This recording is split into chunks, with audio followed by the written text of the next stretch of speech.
Hello' friends, আজিৰ এই ভিডিঅ'টোত আপোনালোকে দেখিবলৈ পাব বঁটা আৰু সন্মানৰ ওপৰত কেইটামান বহুতেই গুৰুত্বপূৰ্ণ কুৱেশ্যন এনচাৰ। আশা কৰিছোঁ আপোনালোকৰ কুৱেশ্যন এনচাৰকেইটা বহুতেই উপকাৰ হ'ব। গতিকে আহকচোন ভিডিঅ'টো আৰম্ভ কৰোঁ।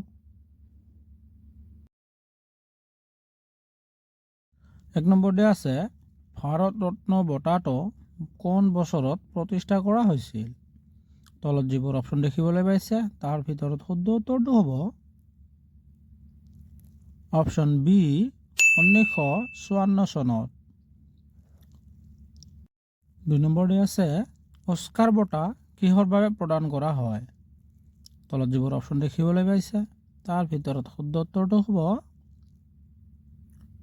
অপশ্যন ডি চলচ্চিত্ৰৰ বাবে।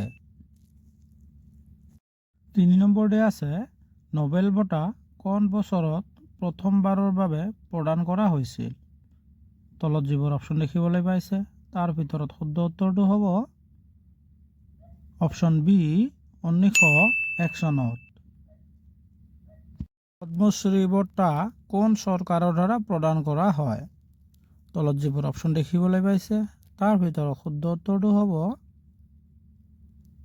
অপশ্যন বি ভাৰত চৰকাৰ। 5 নম্বৰটো দিয়া আছে, অসম ৰত্ন বঁটাটো কিহৰ বাবে প্ৰদান কৰা হয়? তলত যিবোৰ অপশ্যন দেখিবলৈ পাইছে তাৰ ভিতৰত শুদ্ধ উত্তৰটো হ'ব অপশ্যন ডি বিভিন্ন ক্ষেত্ৰত অসামান্য অৱদানৰ বাবে।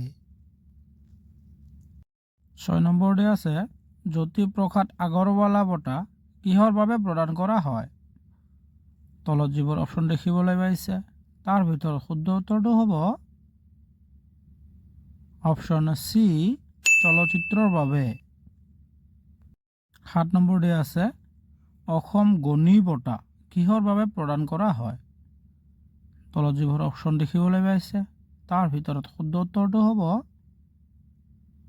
অপশ্যন ডি সাহিত্য আৰু সংস্কৃতিৰ বাবে। 8 নম্বৰতে আছে, প্ৰথম অসম ৰত্ন বঁটা কোনে লাভ কৰিছিল?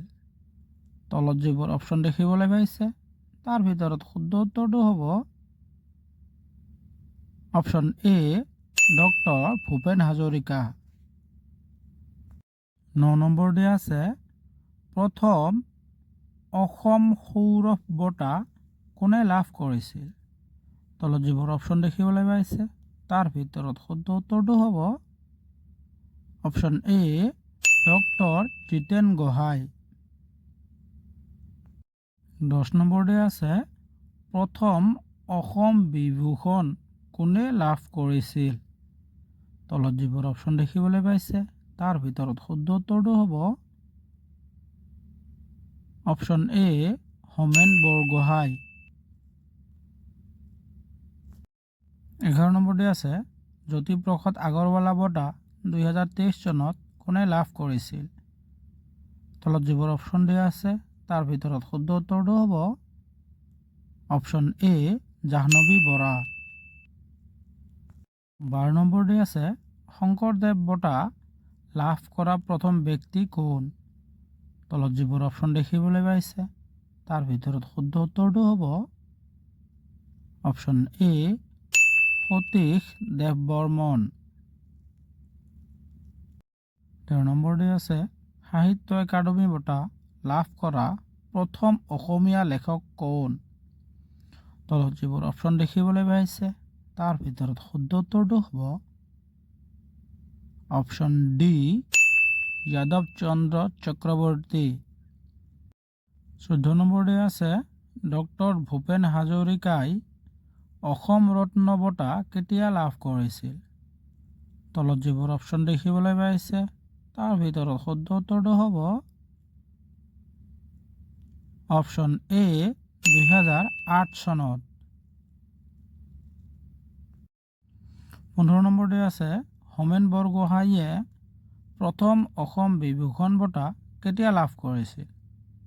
তলত যিবোৰ অপশ্যন দেখিবলৈ পাইছে তাৰ ভিতৰত শুদ্ধ উত্তৰটো হ'ব অপশ্যন চি 2021 চনত। 16 নম্বৰতে আছে, ভূপেন হাজৰিকাই শংকৰদেৱ বঁটা কেতিয়া লাভ কৰিছিল? তলত যিবোৰ অপশ্যন দেখিবলৈ পাইছে তাৰ ভিতৰত শুদ্ধ উত্তৰটো হ'ব অপশ্যন এ 1986 চনত। 17 নম্বৰ দিয়া আছে ভূপেন হাজৰিকাই 2008 চনত অসম ৰত্ন বঁটা কিহৰ বাবে লাভ কৰিছিল?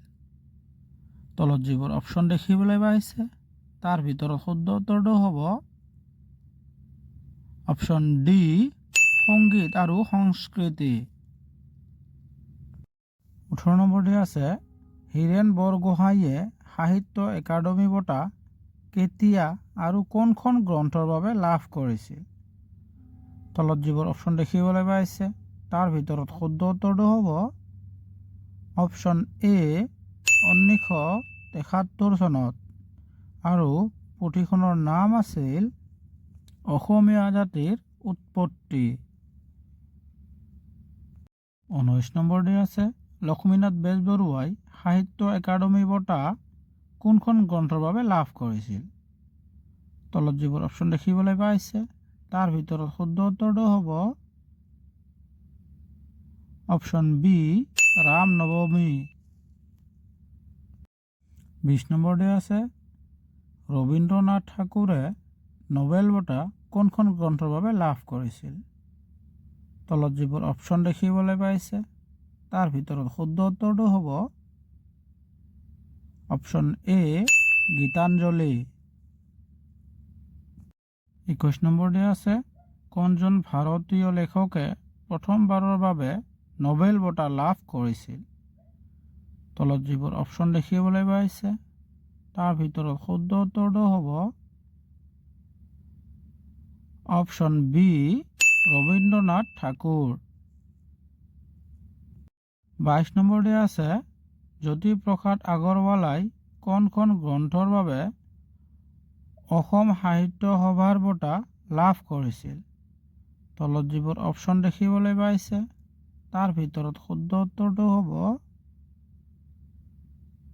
অপশ্যন এ লহৰ। আজিৰ কাৰণে আছিল এইখিনিয়ে। আগলৈ লগ পাম নেক্সট এটা ভিডিঅ'ত। ধন্যবাদ।